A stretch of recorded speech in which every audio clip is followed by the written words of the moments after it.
මම දේශපාලනයෙන් ඉස්සෙල්ලා ක්‍රීඩකයෙක්. මම දවසක් කෑගල්ල පිට්ටෙන්නේ ක්‍රීඩා කරලා ඉවරලා මම පයින් එනවා.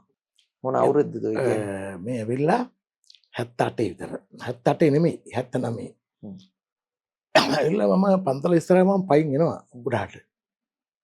එනකොට මට අපේ හිටපු නගරාපති නිස්සංග මැතිතුමා මට අතවරලා කතා කරා.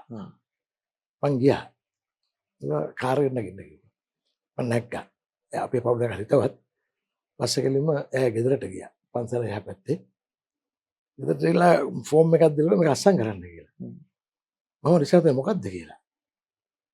මේ පාර මේ අපි මේ 77 පෙරදුරන් පස්සේ අපට අපේක්ෂක එන්නේ නගර සභාව ඉල්ලන්න අපි ටීම් එකක් හදනවා ඔයත් මේකට එන්න කිව්වා. මං කිව්වා එන්නම්. හැබැයි මම සෙල්ලම් කරන කාලේ මට ඡන්දෙ ඉල්ලන්න එන්න බෑ.